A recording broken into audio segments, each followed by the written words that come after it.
Om Namo Bhagavate Sri Arunachala Ramanaya Namaskaram. Um, Today I'm going to be talking about the first Mangalam verse of Alludu Narpadu. Before talking about the verse itself, I'll first give a little bit of background to this verse. That is, Murugan had collected together 21 verses that Bhagavan had composed on various occasions. And in July 1928, he requested Bhagavan to use these 40 verses as the basis to compose a work of 40 verses on Mayinilbam, the nature of reality, and Adumavam Tiranam, means to attain it. Murugan has he's expressed this in his in the Payaram he wrote for Alludu Narpadu. What he says in the Payaram is, Mayin ilbum adumavam tiranum emeku vium padi Murugan oduha ena poi ulahin kalamaru aru matral ganaramanan katurai tan Alludu Narpadu uvantu. That means when Murugan asked, so that we may be saved, reveal to us the nature of reality and the means by which to attain it, the noble Ramana, being free from the delusion of the unreal world, joyfully and with certainty composed Alludu Narpadu. So accordingly, in answer to that prayer of Murugan, on the 21st of July 1928, Bhagavan began to compose more verses on this subject. And in order to arrange them in a logical order and to form them into a coherent text, he and Murugan would discuss in detail the progress of the work, where gaps needed to be filled, and which of the original 21 verses should be retained and which discarded. In the end, only 3 of the original 21 verses were retained in Alludu Narpadu, namely verses 16, 37, and 40. And of these 3, the original verse that became verse 16 was modified by Bhagavan to form the present verse. The other 18 of the original verses, along with 3 new verses he had composed while compiling Alludu Narpadu, were not retained because they were not sufficiently germane to the subject. So these 21 verses, discarded verses, were formed into a separate work called Alludu Narpadu Anubandham. And over time, that slowly more verses were added, and it came up to the present 41 verses. That's Anubandham. Whereas most of the verses of Anubandham are verses that Bhagavan translated from Sanskrit or Malayalam, all the verses of Alludu Narpadu are his own original compositions. And most of them were composed between the 21st of July and the 8th of August, 1928. On the 8th of August, Murugan and Bhagavan and Murugan considered that Alludu Narpadu was complete.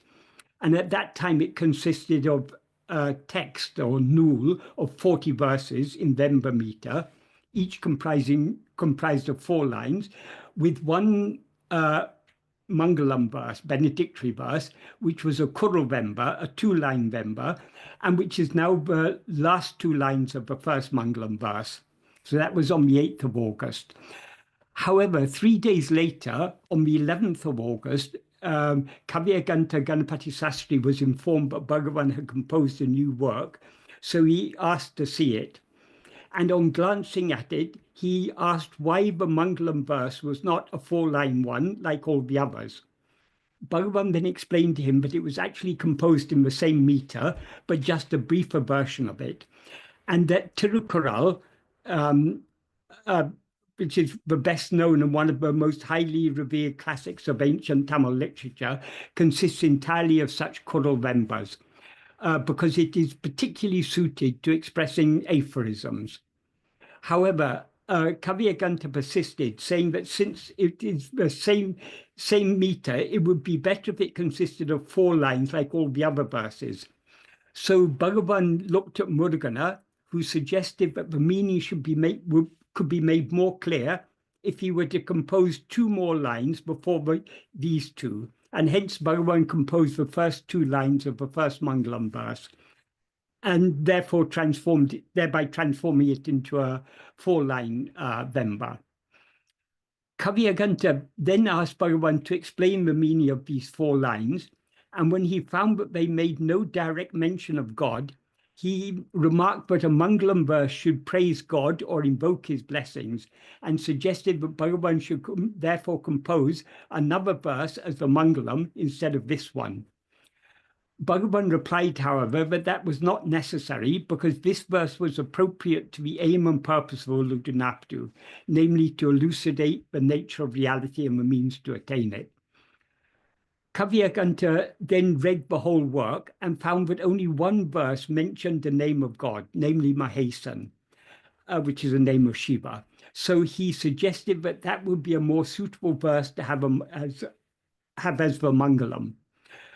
Bhagavan and Murugana then discussed this suggestion and decided that since the existing Mangalam verse explained the practice of self-investigation, Atma-vichara, while the other verse described the practice of complete self-surrender, it would be appropriate to use that as a second Mangalam verse.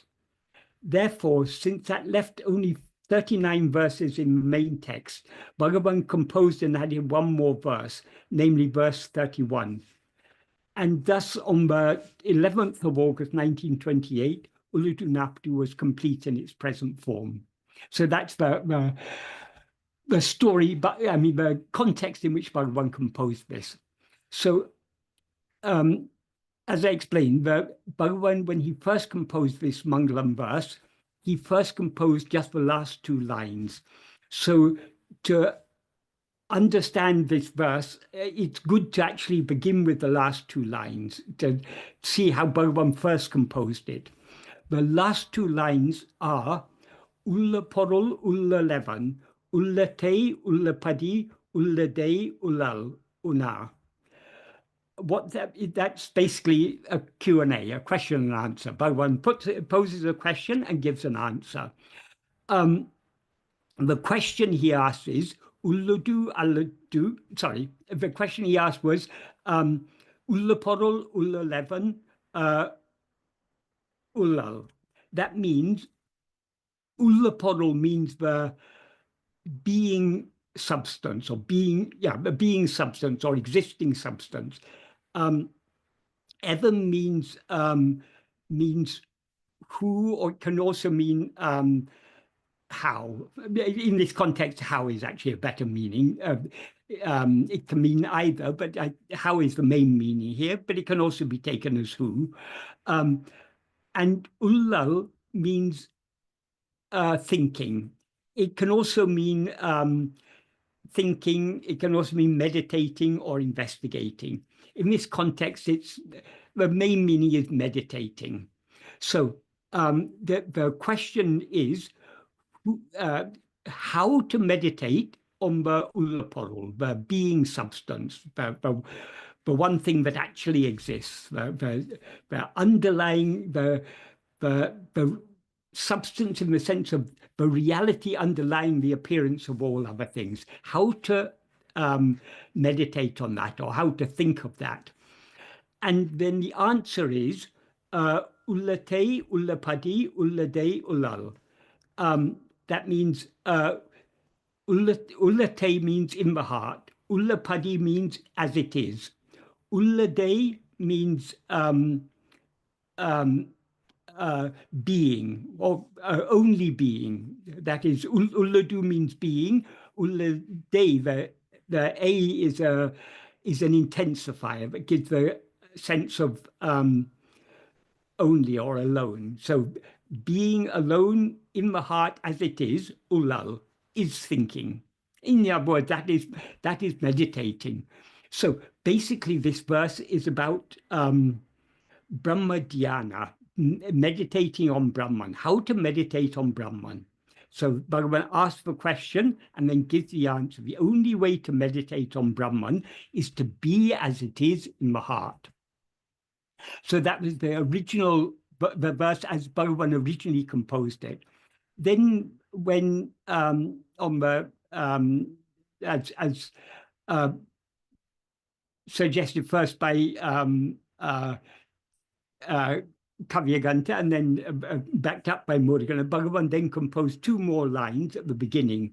So the whole verse then reads, Ulladu Alladu, Ulla Unavu Ullado, Ulla Porul, Ulla Lara, Ulla Te, Ulla Dal, Ulla Menum, Ulla Porul, Ulla Levan, Ulla Te, Ulla Padi, Ulla De, Ullal Una. It's a very, very beautiful verse and very skillfully composed, because Bhagavan is playing on the same word ulla. That is, the Tamil verb ul means to be.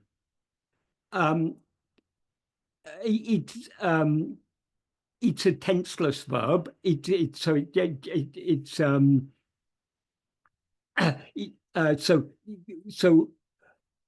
Ul means be. Ulla is an adjectival participle that means being or existing, and ulladu means what exists or what is. Ullal also has that is ulla. There's also a separate verb, ullu. Ullu means to think or to meditate or to investigate. So that is what forms the verbal noun ullal, which means thinking or meditating or investigating. So it's very beautifully composed verse, but very, very deep in meaning. So he begins with a question. It's a rhetorical question. Ulladu alladu, ulla unabu ullado. Ulladu means what is. Alladu means if not or except. So ulladu alladu, ulla unabu. Ulla unabu means awareness. Ulla unabu means being awareness, the awareness that is, the actual awareness, the real awareness. Ullado means is it, or does it exist? So the meaning of the actually there's several ways we can interpret this sentence, but the main meaning is, if what is were not, would being awareness be? In other words, would there be any real awareness if there wasn't some underlying reality? That's one meaning. Another meaning is, except as Ulladu, does Ullu Unubu exist? In other words, this is implying, can the real awareness be other than what is? This is the same meaning that Bhagavan gives in verse, same idea, but Bhagavan expresses in verse 23 of Upadesha Undya. What he says in verse 23 of Upadesha Undya, he uses the same two words, Ulladu meaning what is, and Unavu meaning awareness. He says, Ulladu unara, Ullavu verin mayin, Ulladu unavahum undipara, unave namai ullum undipara. What that means is, because of the non-existence of another awareness, to be aware of what is awareness. In other words, if the awareness that knows what is were other than what is, it would not be, it would be non-existent. So there cannot be any awareness other than what is. So what is itself is awareness. And what is that awareness?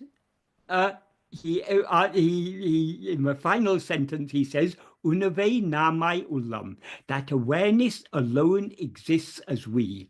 In other words, that the real awareness, which is not other than the one thing that actually exists, that is we. So from this, we can understand what Bhagavan is referring to in this verse as Alludu. He's referring to what we actually are. As he says in Nana, in the 7th paragraph of Nana, he says, Yatatamai Alludu Atma Sarupam Andre. Yatatamai means actually. So what actually, and Alludu is what actually is, or what actually exists, is only Atma Sarupa, the real nature of ourself. In other words, what we actually are, ourself as we actually are, that alone is what actually exists. So when Bhagavan is not talking here about any other thing, he's talking only about our own reality. So, as I say, the first two meanings of this sentence is that if there weren't that Uladu, something that actually exists, would there be an existing awareness, a real awareness? So Bhagavan is here asserting that the first meaning Bhagavan is asserting the existence of one fundamental reality, one thing that actually exists, and that is not other than awareness. There's also a third meaning we can give for this, because ulla can also be the infinitive of the verb ullu, which means, as I said, to think. So this can also mean, other than ulladu, is there an awareness to think of it? This meaning is quite appropriate to the later portion of the verse. So all these three meanings are appropriate. So can there be any awareness other than Uladu to meditate upon it? That's a very, very important meaning. But Bhagavan is also, that is, Bhagavan has embedded three different meanings in one sentence. So such is Bhagavan's skill as a well, he's a Tamil poet par excellence. And he's Bhagavan, so what more is there to say? Then he, the next sentence is an extension of the original first sentence, Ulla Porul, Ulla Leven, Ulla. That is, he added more before it to expand the sentence. That is, what he says, the second sentence is Ulla Porul, as I explained earlier. Ulla Porul means the being substance, the Satvastu, we can say. In fact, when Bhagavan translated into Sanskrit, he used the word Satvastu, if I remember correctly. Ulla Porul, Ulla Lara, Ullate Ulladal.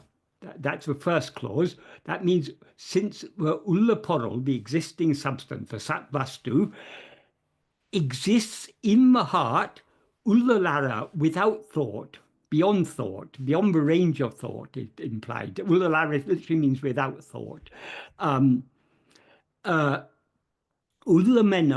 Ulla Porul, Ulla Levan. Ullamenam means which is called heart.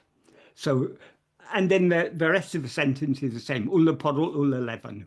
How to meditate on that Ulla Porul, which is called the heart, since that Ulla Porul exists in the heart without thought. In other words, implying it's beyond the range of thought. No thought can penetrate. Because if we sink deep into the heart is pure being. So in the pure being, there can be no rising to think of anything. And this word, this ullamenam, this also has a double meaning. That is, ullam is a Tamil word that means heart. It also has another meaning. That is the first person plural form of the verb ul is ullom. That's the usual form of it. Ullom means we are. But there's a literary form of ulom, which is ullam. So ullam also, it means heart. It also means we are. Bhagavan often in Alludu Narpadu and elsewhere, Bhagavan often uses the word nam. Nam means we. That is, in Tamil, there are two forms of we. There's nam and namgal. Nam is inclusive. So if someone says nam, they're including the person being spoken to. If they say nangal, they're excluding the person being spoken to. So nam is the inclusive form of the first person plural pronoun. Bhagavan often used the word nam. For example, he begins the first verse of Alludu Narpadu by saying, Nam ulhum kandalal, because we see the world. Why he uses the word we? If he were to say, because you see the world, it's as if he's talking down to us. So Bhagavan doesn't actually see the world. He's beyond that. But he comes down to our level and says, because we see the world, and that's the starting point. Likewise, in verse 16, for example, he says, Na mandri naledu nadedu. That means, except we, where is time and where is space? There, we is referring to, in verse 1, when he said, because we see the world, there we is referring to ego, because it's only ego that sees the world. But in verse 16, when he says, except we, where is time and where is space, that implies there is no time and space, but only we. We there refers to not to ego, but to Atma Swarupa, to what we actually are. So Bhagavan often uses we, though he's not referring to many, though it's we is plural in form, he's referring to the one thing that actually exists, namely Atma Swarupa, or the one thing that has risen from Atma Swarupa and sees all this, namely ego. So he's using the plural in a singular sense, but in an inclusive sense. So here, when he describes Ullaporul, when he says Ullamenam, which is called we are, it implies that that Ullaporul is what exists and shines within us as our fundamental awareness of our own being, namely I am. So Ullam, though it literally means we are, it implies I am. So that Ullaporul is that fundamental awareness that is always existing in our heart as I am. So how to meditate on that? Since that I am is not something other than ourselves, it can never become an object of meditation. So we can meditate on it only by being it. So this is the meaning of the verse. Why he emphasizes that meditating on I am is nothing but being I am is that that also is connected with what he says in Upadesha Undiyya. In verse 26 of Upadesha Undiyya, he says, Tanai iritale tanne aridalam.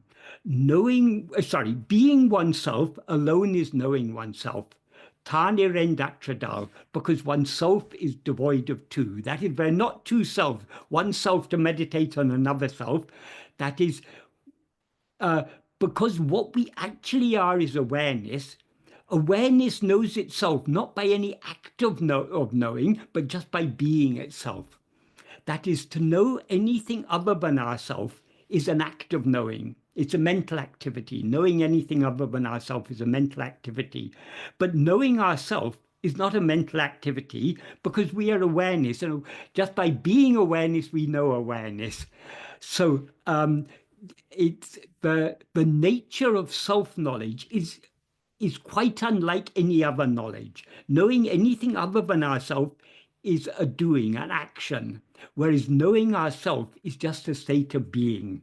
So since we can know ourselves only by being ourselves, we can investigate ourselves only by being ourselves. That's what he implies here.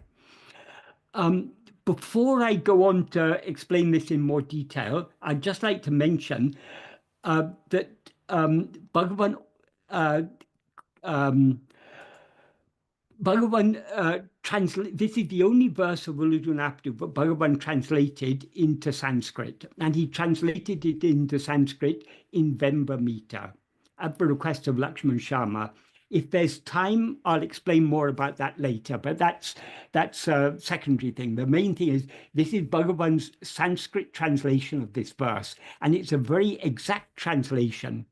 What he says in this Sanskrit translation is Sadvina Sajnanam Asti Kimu Satyam Vritti Rahitam Hridi Vibhati Ataha Tatridayam Jayati Katam Hridi Tadatma Bhava Stitihi Jnanam Sadvastu Nasyat. So if we break that up into sentences, the first sentence is Sadvina Sajnanam Asti Kimu. That is, without Sat, without something that actually exists, could Satnyanam exist? Could there be an awareness? Here, Jnanam, we have to understand in the sense of, we can take it as knowledge, but it's better to understand it, knowledge in the sense of awareness. Could there be awareness of being without something that actually exists? So that's a very exact translation of the first sentence of the Tamil verse, but it doesn't have all the different shades of meaning that the Tamil verse has, but it's conveying the main meaning. Without Sat, could there be Satnyana? Could there be, in other words, without Sat, could there be any awareness of Sat? And then he says in the next sentence, I think this is actually what is one sentence in Tamil. I think in Sanskrit it's two sentences. I'm not very, my knowledge of Sanskrit is fairly limited. So maybe ataha can be taken as linking the two parts as one sentence. I'm not sure about that. But anyway, if we take it as two sentences, Satyam Vritti Rahitam Hridi Vibhati. That means the reality shines in the heart, free of thought. Ataha, therefore, Tatridiyam Jayati Katam. Therefore, how to meditate on it, the heart. Tat means it, that satyam, that reality. And how to meditate on it. That reality is the heart. In Tamil, Bhagavan said it's called the heart, ulamenam, but in Sanskrit he just says hridayam. So it's in apposition. So how to meditate on it, the heart. That's implying that satyam is the heart. The heart is nothing but the one fundamental reality. And then the next sentence is, Hridi tadatma bhava stitihi jnanam satvastu naha. That means, stiti literally means standing, but it implies being or remaining or abiding. In the heart is Hridi, tadatma bhava, as it is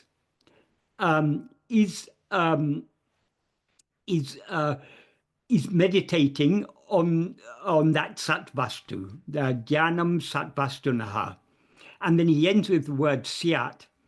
I forgot to say in the Tamil verse, he ends with a single word, una. Una means know or be aware. In Sanskrit, he ends with a single word, syat. Syat means may you be.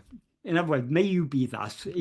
So since knowing and being are one and the same, it's in Tamil he says no, in Sanskrit he says be, but it amounts to the same. So this is a very beautiful and exact translation of a Tamil verse, and it's in the same Vemba meter. Not many people know about this, but this is this one verse composed by Bhagavan, but it's not widely known.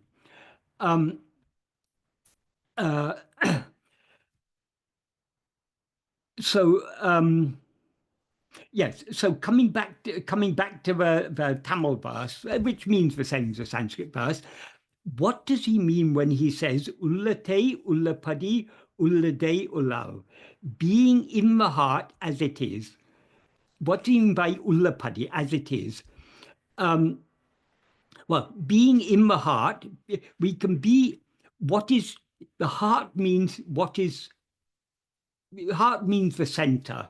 So what is the so center is a relative term. There can be a center and a center of the center and a center of the center. But what Bhagavan is talking about here is the ultimate center. For example, we can say ego is the center of all our experience because ego is the experiencer. So it's only in the view of ourself as ego that everything else is experience. So the heart of all our experience is ego. But ego is the false awareness, I am this body. So the heart of ego is the pure awareness, I am. So this is the ultimate center. So if there's something other than the heart in the heart, then that thing is the heart of the heart. But in the ultimate heart, there's nothing in the heart but the heart itself. So being in the heart means being as the heart. And he emphasizes that by saying ullapati. Ullapati means as it is. So we have to be, in other words, we have to just be that ullaporul, which is ulla unabu, the existing awareness. How to be that? Well, the truth is we are always that. But we seem to be something other than that because we've risen as ego. Therefore, the the uh, the this how to be as it is in the heart is what is clarified by Bhagavan in verse 27 of Alludu Narpadu. That is, being as it is what he refers to in verse 27 of Alludu as Nam Aduvai Ulla Nilay. Nam Aduvai Ulla Nilay means the state in which we are as that. Aduvai means as that or being that. So the state in which we are being that. So what is that state in which we are being that? That is what Bhagavan explains in the first sentence of verse 27 of Alludu Narpadu. What he says is, Nanu diada ulla nilay, namaduvai ulla nilay. This is very, very beautifully expressed, but very, very deep in meaning. Nanu diada ulla nilay means the state in which I is without rising. That state is the state in which we are that. In other words, being without rising as ego is being as it is. So when Bhagavan says in this Mangalam verse, being as it is, he means being without rising as ego. He's referring to this state, nanu diada ulla nilay, the state of just being without rising as ego. But how to be without rising as ego, that is answered by Bhagavan in the second sentence of this verse 27. He says, Nan udikum tanam ade nadamal. That means without investigating the place where I rises, nanudia tan irape savdu evan. How to reach that the destruction of oneself. In other words, how to achieve the destruction of oneself in which I does not rise. So when he talks about nanu diadu ulanile, he's not just talking about a temporary state in which ego does not rise, as in sleep, for example. Ego doesn't rise in sleep.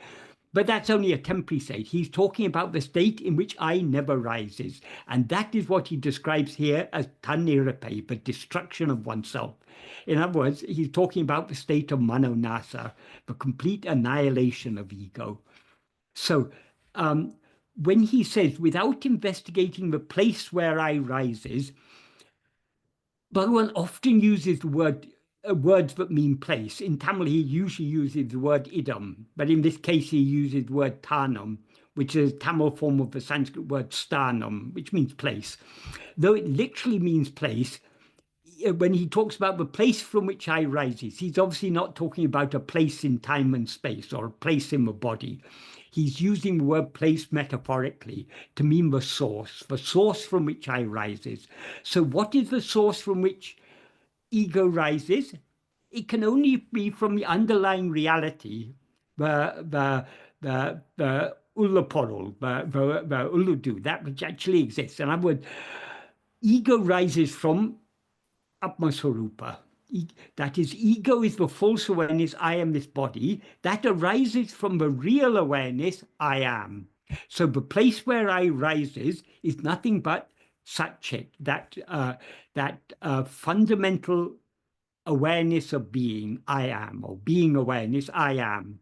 So that is what we need to investigate. And this is obviously a rhetorical question. He says, without investigating that place where I rises, how to achieve that, the destruction of oneself. The implication is that we can achieve the destruction of ourself. We can achieve Manonasa only by investigating our own reality, the place from which we've risen. In other words, that pure awareness I am, that is what we need to investigate. And if we don't achieve that, in the next sentence he says, Saramal tan aduam tan nileil nipadu eban. That means without reaching. That implies if we don't reach that, the destruction of ourself, how to stand, how to be fixed in the state, in Tannile. The state, Tannile means the state of oneself, our real state, in which we are that. So here Bhagavan has clarified what he means by being as it is. In order to be as it is, in order to be as we actually are, we need to attend to nothing other than our own being. By attending to our being, we as ego will subside. This is what Bhagavan makes clear in verse 25 of Alludu Narpadu, where Bhagavan, this 25 of Alludu Narpadu is an extremely important verse, because here Bhagavan reveals something that, as far as I am aware, has not been explicitly explained in any ancient text. That is, Bhagavan reveals in this verse 25 what is the nature of ego. In the final line of the verse, he describes ego as Uruvatra Peya Ahande, the formless demon ego. That Uruvatra, formless, is very significant. That is, ego has no form of its own, because what ego essentially is, if you remove all adjuncts, if you remove the upadi, this body, what remains is the pure awareness I am. So ego in its essential nature, what ego essentially is, what ego actually is nothing but the pure awareness I am. We call it ego only when it's mixed and conflated with adjuncts as I am this body. So, but in its essential nature, ego is formless. But as ego, it's a demon. He describes it as a pei. A pei is a type of, it's often pei is translated as phantom, or a ghost. It's a pei is the Tamil word pei is what in Sanskrit is called pisasa. A pisasa is a type of demon that will come and possess people. So this ego has possessed us, so to speak. We are possessed by this ego. So he describes ego as a Uruvatra Peyahande. So ego has no form of its own. Since it has no form of its own, that means it's got no separate existence of its own. So in its original formless state, ego is nothing but pure awareness. In other words, there's no such thing as ego at all. What exists is only that Suddha Chaitanya, that Satchit, the pure being awareness, I am. So it comes into existence as ego only when it grasps form. That's what Bhagavan says in the first sentence of this verse. He begins by saying, Urupatri undam. Grasping form, it comes into existence. Sometimes this is loosely translated as, by grasping form, it comes into existence. But that's not appropriate, because it must exist in order to grasp form. So when Bhagavan says Urupatri Undam, he implies that as soon as it comes into existence, it grasps a form. But there's no form existing independent of ego, as he makes clear in the next verse 26. He says, ahande undayan anatum undahum, ahande indrail indru anatum. That is, if ego comes into existence, everything comes into existence. If ego doesn't exist, everything doesn't exist. Everything here refers to all phenomena, all forms. So forms do not exist independent of ego. So the implication of Urupatri Undam, as soon as ego rises, it projects and it grasps the form of a body as I. That is, in this sentence, the Uru he's referring to is the form of a body.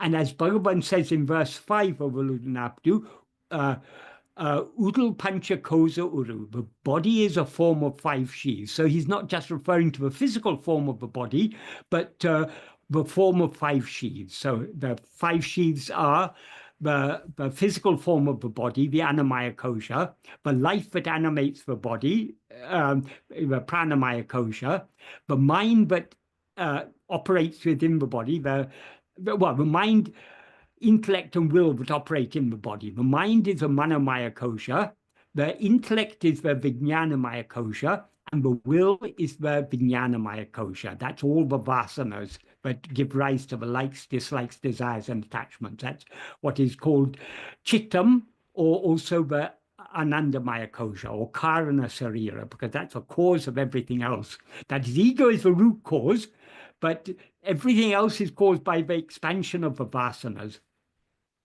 So, yeah, I'm expanding the meaning here, but all he says here is Urupatri Undam, grasping form, it comes into existence. That means as soon as it rises, it projects and grasps the form as I. Urupatri Nikkam, grasping form, it stands. That is, ego cannot stand for a moment without constantly grasping the form of a body as I. So the ego is, as Bhagavan made clear, ego is nothing but this false adjunct conflated awareness, I am this body. If you remove the adjuncts, what remains is the pure awareness I am. That's why he says in verse 25 of Upadesha, knowing oneself without adjuncts is knowing God. God is God there. It means, implies Brahman, what the underlying reality, the Ullaparu. So all we have to do is to know ourselves without adjuncts, and that is knowing ourselves as we actually are. Because, as Bhagavan said, because God shines as oneself. So God is always shining as ourself. We don't recognize God as ourself because we have identified ourselves with a set of adjuncts. So all we need to do is to see ourselves without adjuncts. So the very nature of ego, it cannot rise without grasping form. It cannot stand without grasping form. And having grasped the form of a body as I, it doesn't stop there. It then constantly is grasping other forms, as he implies in the next sentence. Urupatri undu mika ongum, grasping and feeding on forms, it flourishes abundantly. Here, whereas the first two forms, in the first two sentences, the form he's referring to is particularly the form of the body consisting of 5 sheaths. Here, form means all phenomena. That is, throughout the waking and dream states, we are constantly attending to things other than ourselves. That is, this ego is a formless phantom. It's nothing but awareness. So how does it grasp form? It grasps in its awareness. So it grasps the form of a body by identifying it as I. And so it comes into existence and stands identifying itself as a body. And then it's constantly attending to other forms. Forms here means phenomena of any kind whatsoever. It's not just referring to physical forms, thoughts, feelings, emotions, and anything that is in any way, that has any distinguishing features. In other words, anything that is visesha in any way is a form. So, grasping and feeding on forms, it flourishes abundantly. In other words, attention to things other than ourselves is the very food on which ego lives. And then he says, uruvittu urupatram, leaving form it grasps form, because it cannot stand for a moment without grasping form. If it lets go of one form, it grasps another form. That can be understood moment to moment. Our attention is flitting from one thing to another thing to another thing. That's one implication of this sentence. Another meaning is when we leave one form, at the time of the death of this body, unless the ego dies, we'll let go of one form and we'll then grasp some other form as I. As we see in dream, sometimes when we fall asleep, we slip from, we don't actually go directly from waking to dream to sleep. Sometimes we do, but generally, often we will slip from waking into a dreamlike state, and then later will fall. We go into deep sleep. So just like when we're leaving the body in the waking state, we then grasp the dream body like that. So leaving form, it grasps form. So from this we understand, from these four sentences, the very nature of ego is grasping form. That's why in the classical texts of Advaita, it's ego, the function of ego is described as abhimanam. The very nature of ego is to be constantly identifying itself, attaching itself to things other than itself. So what happens if instead of grasping form, supposing we as ego try to grasp ourselves? In other words, instead of attending to things other than ourselves, what happens if we try to attend to ourselves? That is what Bhagavan talks about in the next sentence. Tedinal otum pidicum. This is a very beautiful sentence. Tedinal literally means if seeking. If seeking, otum pidicum. Otum pidicum, otum means running. It's a noun meaning running. Pidicum means grasping, running. In other words, it runs away. Like in English, we say it takes flight. Takes flight means if you're in a battlefield and the enemy are stronger than you, finally you have to run away. That's called fleeing or taking flight. Taking flight doesn't mean, some people who aren't so familiar with English mean taking flight means flying. No, it doesn't mean flight here means fleeing. So taking flight is just like we say taking flight, in Tamil it said otum pidicum. It grasps running. In other words, it runs away, it disappears.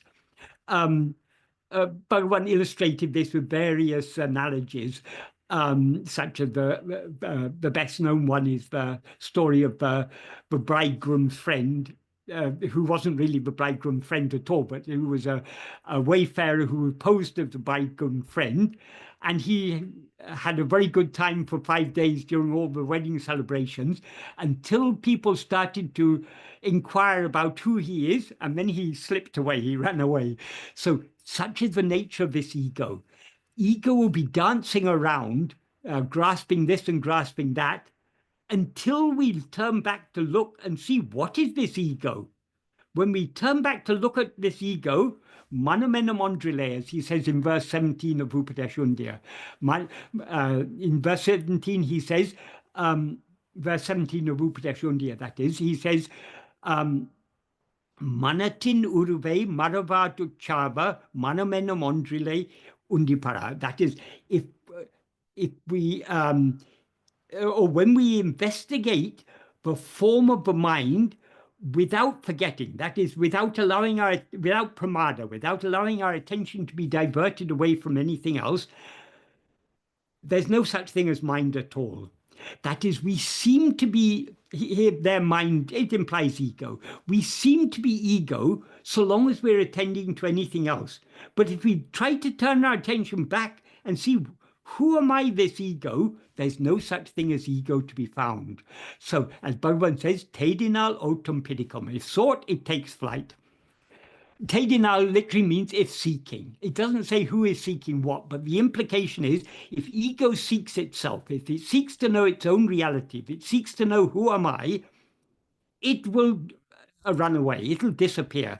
In other words, What Bhagavan explains in this verse is that the nature of ego is to rise, stand, and flourish by attending to things other than itself, to forms.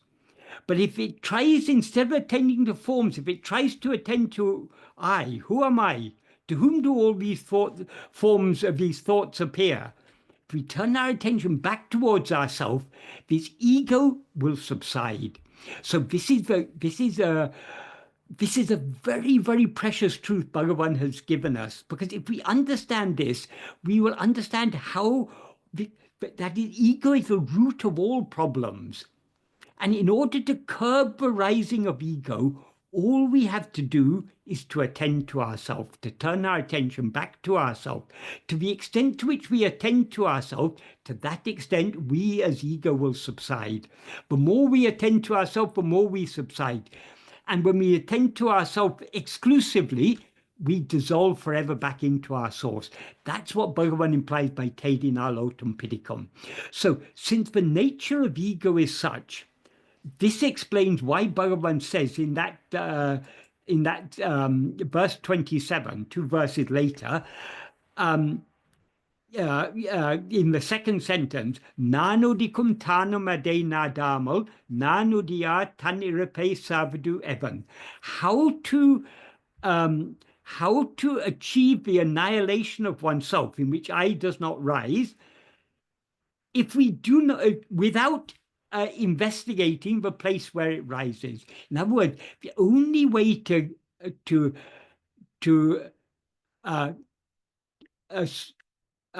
bring about the subsidence and eventual complete destruction of ego is to attend to its source. Attending to the source of ego and attending to ego are one and the same thing, because if you see a rope and mistake it to be a snake, the source of the snake is the rope. But the snake and the rope are not two different things. So if you look at the snake carefully, you see it's only a rope. Likewise, if we look at ego carefully, we see it's only the underlying reality, the ullaporol, the ulla unavu, the existing awareness, the real awareness, the pure awareness I am. So attending to the source of ego and attending to ego are actually one and the same thing. Bhagavan sometimes talked about tracing ego back to its source. He gave the analogy of a dog following its master's scent. That is, if we as ego turn our attention back on ourselves, we thereby subside back into our source. That is tracing ego back to its source. That is, we trace ego back to its source simply by attending to it, because by attending to it, otum pidicum, it runs away, it subsides back into its source. And that is the only way to bring about tanirape, the destruction of oneself. So what Bhagavan says in this first Mangalam verse, that being in the heart as it is, in order to be in the heart as it is, we need to attend to ourselves. To the extent to which we attend to ourselves, we as ego subside. And to the extent to which we as ego subside, we remain in the state that he describes as being in the heart as it is, ullate, ullapadi, ullade, or in this verse 27, as nanu diyada ullanilay, the state in which I is without rising. And that is the state in which we are that. That is the state in which we are being the ullaporul as it is. So all these are very beautifully, that is, Bhagavan's teachings are so clear and so coherent. If we tie all these different threads together, connect what he says in one verse with another verse, it forms such a beautiful and coherent whole. And as I say, what Bhagavan has revealed about the nature of ego, as far as I'm aware, I do not think this has been explicitly explained. It may be indirectly implied, but it's never been explicitly stated, as Bhagavan has stated it in, well, he stated it most clearly in verse 25 of Alludu Narpadu, but it was something Bhagavan repeatedly emphasized. But whatever problem may be, all we have to do, the root of all problems is ego. The way to deal with ego is to attend to it. To the extent to which we attend to ego, it will thereby subside. That is another story, like the story of the bridegroom's friend. Another story Bhagavan sometimes told was the story of the sadhu and the dog. That is, there was a sadhu who lived in a mandapam. It was an open mandapam, so anyone could come there. He would once a day he would go to a nearby village to beg his food. So he would bring the food in his begging bowl, and he would, before going to bed at night, he would eat half the food and keep the other half for the morning. But one morning when he woke up, he looked at his begging bowl and it was empty. So he decided he should find out who has come and stolen his food. So the next night he decided, when he lay down, that he would pretend to sleep, but he wouldn't sleep in order to catch the thief. But he fell asleep. He trying to keep awake, he fell asleep. And in the morning again, the food was missing. So then he was more determined. So the next night he was more vigilant. He avoided falling asleep. He kept a watchful eye. He closed his eyes, but was just listening for any sound. Slowly, slowly, he heard some soft feet approaching. He opened his eyes and looked. There was a dog. As soon as the dog saw it was being looked at, it slinked away. Then the next night also he was being very vigilant. The dog, having been spotted once, it was more cautious this time. It came up close to the entrance of the mandapam, was peering inside, and it saw him looking at it. It slipped away. The next night it was a little further away. Finally, it just looked from a distance, and seeing him looking at it, it slipped away. As Bhagavan said, likewise with the ego, the more we look at ego, the more it will retreat, the more it will slink away like that dog. So all we have to do, if we want to curb the rising of ego, all we have to do is to be self-attentive, attend to ourselves, and this ego will slip away. Tedinal otum pidicum. Nanudikum tanamade nadama. Without attending to the place from which it arises, the source from which it arises, in other words, our own being, nan udiya taniripe savdu evan. How to reach the annihilation of oneself in which I does not rise. Om Namo Bhagavate Sri Arunachala Ramanaya.